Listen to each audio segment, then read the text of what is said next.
Hello friends, मैं विनीत कुमार आप सभी का अपने चैनल एजुकेटर बूस्टर पे स्वागत करता हूं।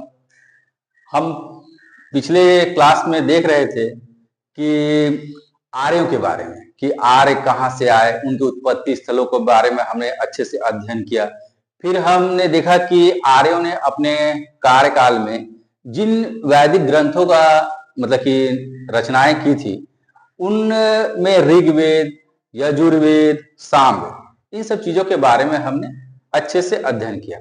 आज हम इसी चर्चा को आगे बढ़ा रहे हैं और जिस एक महत्वपूर्ण ग्रंथ की हम व्याख्या करेंगे उसका नाम है अथर्ववेद। जिस तरह से ऋग्वेद, सामवेद और यजुर्वेद में कुछ कुछ महत्वपूर्ण बिंदु थी, महत्वपूर्ण बातें थी, किन किन चीजों का उसमें उल्लेख किया गया था, ठीक उसी तरह से अथर्ववेद में भी बहुत सी चीजों का उल्लेख किया गया है और उन सभी चीजों के बारे में हम बिंदुवार ढंग से अध्ययन करेंगे। यहां से भी बहुत सारे क्वेश्चन आते हैं, इसलिए आप इस चीज को बहुत अच्छे तरीके से पढ़िए, याद करिए। जब तक कॉन्सेप्ट क्लियर नहीं होगा, चीजें याद नहीं होगी, इसलिए सबसे पहले उसके बेसिक को पढ़िए और उसके बाद चीजों को याद करिए।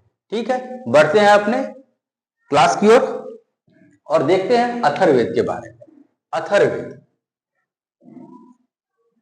अथर्ववेद, आप एक हेडिंग दे दीजिएगा, अथर्ववेद। ठीक, तो अथर्ववेद में इसका नाम अथर्ववेद क्यों पड़ा?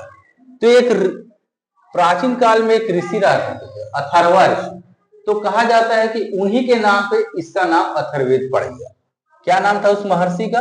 अथर्वा, अथर्वा ऋषि। इन्हीं के नाम पे इसका नाम अथर्वा ऋषि के नाम पर अथर्ववेद पड़ा है। अथर्ववेद इसे कहा गया,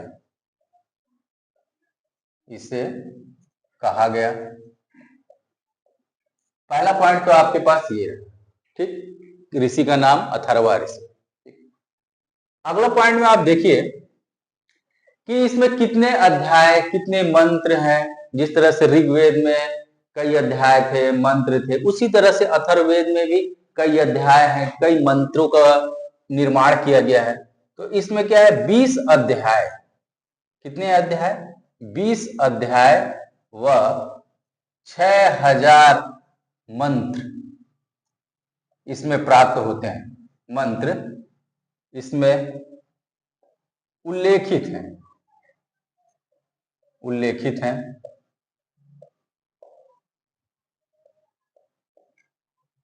इतना पॉइंट आप याद करिए। अगला पॉइंट जो महत्वपूर्ण है वो ये है कि आपने देखा होगा कि ऋग्वेद, यजुर्वेद और सामवेद अपने किस शैली में लिखा हुआ है? अपने पद्यात्मक शैली में लिखी हुई है।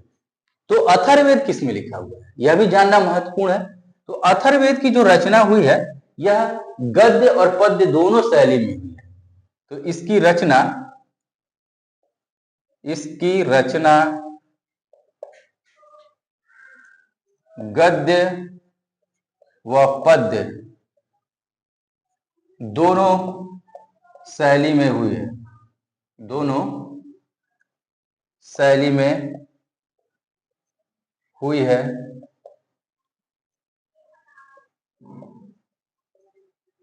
ठीक, अगला पॉइंट हम देखते हैं। जिस तरह से सामवेद के मंत्रों का उच्चारण करने वाले पुरोहित को हम क्या कहते थे? उद्गाता कहते थे। तो ठीक उसी तरह से अथर्ववेद में मंत्रों का उच्चारण करने वाले पुरोहित को क्या कहा जाता है, उसके बारे में भी हमें जानना चाहिए। तो अथर्ववेद में मंत्रों का उच्चारण करने वाले पुरोहित को, अथर्ववेद में मंत्रों का उच्चारण करने वाले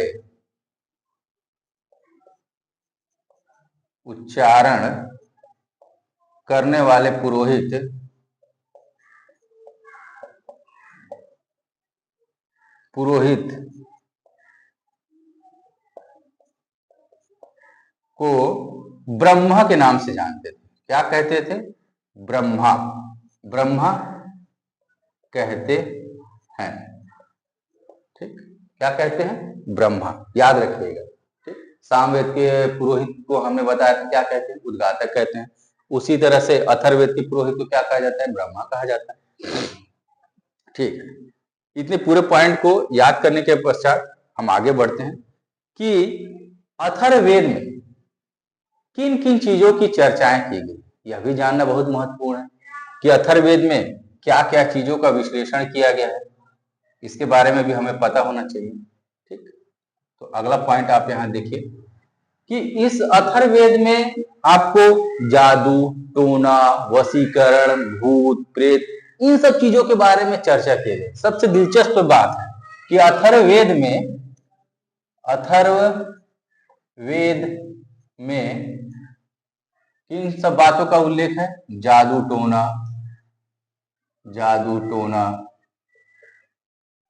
वशीकरण, भूत प्रेत, इन सब चीजों के बारे में इस वर्णन है। ठीक है, के बारे में वर्णन है। साथ ही साथ इनसे संबंधित जैसे भूत प्रेत आज भी हमारे क्या बोलते हैं, भारतीय समाज हो चाहे वेस्टर्न समाज हो, आज भी भूत प्रेत, जादू टोना, इन सब चीजों में विश्वास करने वाले लोग बहुत सारे लोग हैं। बहुत सारे लोग विश्वास करते हैं और अपना अपना थेसिस प्रकट करते हैं कि अरे दिन है तो रात है। उसी तरह से क्या बोलते हैं, जादू टोना, इन सब चीजों के लक्षण आज भी भारतीय समाज हो चाहे विदेश के समाज हो, सब जगह व्याप्त। तो इन सब चीजों को आप जान के रखिए। इन सब चीजों के बारे में इसमें कई प्रकार के मंत्र दिए गए हैं अथर्ववेद में। और एक महत्वपूर्ण चीज है, आप जो मेडिकल साइंस और इन सब चीजों का आज हम कई प्रकार के दवा का उपयोग करते हैं, तो उसकी जो शुरुआत है इस अथर्ववेद में ही मिलती है। कहने का मतलब है इसमें मेडिसिन के बारे में बहुत अच्छी जानकारी दी गई है। तो औषधि के बारे में, औषधि,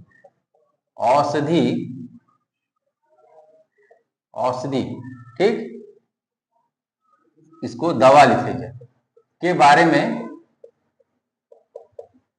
बारे में विस्तृत जानकारी यहां से मिलती है। विस्तृत जानकारी प्राप्त होती है। आपसे परीक्षा में पूछ देगा कि जो हम मेडिसिन का उपयोग करते हैं उसका जो सूत्रधार है, कहां से उसकी शुरुआत मानी जाती है, तो आपको कहना है अथर्ववेद से। अथर्ववेद से ही मेडिकल में जो दवा है उसकी शुरुआत मानी जाती है। कई प्रकार के औषधि पौधों के बारे में यहाँ विस्तृत रूप से चर्चा किया गया है। ठीक है, तो देखिए 2 पॉइंट हो गया। अगला पॉइंट, इसमें यह भी कहा गया है कि जैसे ऋग्वेद, यजुर्वेद, सामवेद में अगर कोई विघ्न उत्पन्न होता था, किसी प्रकार की रुकावट उत्पन्न होती थी, तो उसका निवारण कैसे होगा, उसके बारे में अथर्ववेद में व्याख्या किया गया। यानी ऋग्वेद, यजुर्वेद और सामवेद में किसी तरह से संबंधित अगर प्रॉब्लम उत्पन्न हो रहा है तो उसकी व्याख्या कहां से मिलती थी, अथर्ववेद में। ठीक, तो ऋग्वेद, यजुर्वेद, सामवेद में जो भी रुकावट आती है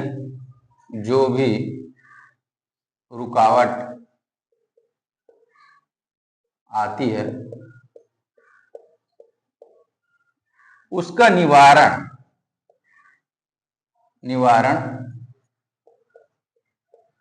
अथर्ववेद में प्राप्त होता है।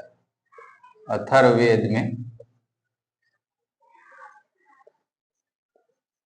प्राप्त होता है। इन सब चीजों को आप अच्छे से याद करिए। ठीक है, क्या क्या मैंने अभी बताया। देखिए कि यह गद्य और पद्य शैली में लिखा गया है। ठीक, इसके पुरोहित को क्या कहते हैं, ब्रह्मा कहते हैं।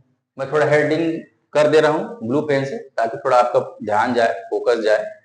जादू टोना, इस सब की तंत्र मंत्र, इन सब चीजों की व्याख्या की गई है अथर्ववेद में। फिर औषधि गुणों की व्याख्या की गई है। ठीक, मेडिकल साइंस आप बोल सकते हैं। और जो ऋग्वेद यजुर्वेद में जो भी समस्या होती है उसका जो निवारण है वो आपको अथर्ववेद में प्राप्त होता है। इन सब चीजों को आप याद करिए, यहाँ से क्वेश्चन आपको प्राप्त होंगे और बहुत सारे एग्जाम आने वाले हैं। ठीक, इन सब चीजों को देखिए। और एक दो पॉइंट हम देखते हैं इसमें अथर्ववेद में क्या महत्वपूर्ण पॉइंट है। एक एक पॉइंट बहुत ही इंपॉर्टेंट है, आगे चीजों को समझ लीजिए, ठीक, उसके बाद आप याद कीजिए। चीजें समझी हुई होंगी तो जल्दी याद हो जाएगा। अगर आप चीजों को समझे नहीं हुए हैं, सिर्फ याद कर रहे हैं, तो हो सकता है 10-15 दिन के बाद आप उन सब चीजों को भूल जाएं।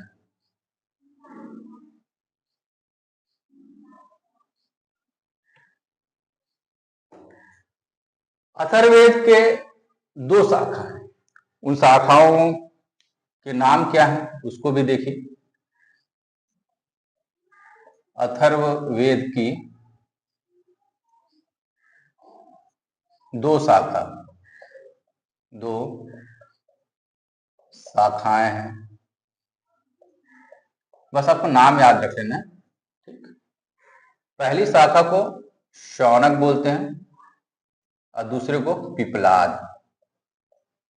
बस आपको नाम याद कर लेना है। क्या क्या मैंने कहा, शौनक और पिपलाद।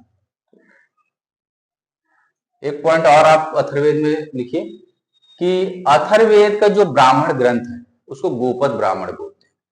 अथर्ववेद का एकमात्र ब्राह्मण ग्रंथ है वो है गोपद ब्राह्मण। ठीक, तो इस पॉइंट को भी लिख लीजिए, कई बार परीक्षा में पूछा गया है। अथर्ववेद का एकमात्र ब्राह्मण ग्रंथ क्या है? एकमात्र ब्राह्मण ग्रंथ गोपथ ब्राह्मण, गोपथ ब्राह्मण है। इतने चीजों को आप याद कर लीजिए, ये कई बार आपसे पूछा गया है परीक्षा में। आप विगत वर्षों के क्वेश्चन को देखिएगा तो आपको दिखाई पड़ेगा कि हाँ, यहाँ से क्वेश्चन कई प्रकार के आए हुए हैं। और जितने भी चीजें आपको बताई जा रही हैं, चाहे वो ऋग्वेद हो, यजुर्वेद हो, सामवेद हो, अथर्ववेद हो, यहाँ से क्वेश्चन आपको परीक्षा में दिखाई पड़ेगा। निकट भविष्य में कई प्रकार के एग्जाम होने वाले हैं, चाहे वो रेलवे का एनटीपीसी का एग्जाम हो या और सीजीपीसीएस का एग्जाम हो, एमपीपीसीएस का एग्जाम हो या फिर यूपी के आरओ का एग्जाम हो। हर जो एग्जाम होने वाले हैं आपको यहाँ से क्वेश्चन 1 या 2 क्वेश्चन जरूर मिलेंगे। इसलिए मैं बार बार कर रहा हूँ, आगे चीजों को अच्छे से समझ लीजिए, कॉन्सेप्ट को क्लियर कीजिए और उसके बाद चीजों को मेमोराइज करके याद कर लीजिए। क्योंकि सीधा याद करिएगा तो कुछ दिन के बाद भूल जाएगा। जब तक बारीकी से आपको कॉन्सेप्ट नहीं पता है आप आगे नहीं बढ़ पाइएगा। इसलिए कॉन्सेप्ट को अच्छे से समझ लीजिए, उसके बाद याद कीजिए, लॉन्ग टर्म तक आपको चीजें याद रहेंगी। ठीक है, आज क्लास यहीं तक रहने देते हैं, फिर हम इसके बाद आगे क्लास इसको बढ़ाया जाएगा। ठीक, अभी ये वैदिक संस्कृति जो चल रही है वो अभी थोड़ा चलेगा, इस पे लंबा डिस्कशन, क्योंकि एक लंबा चैप्टर है।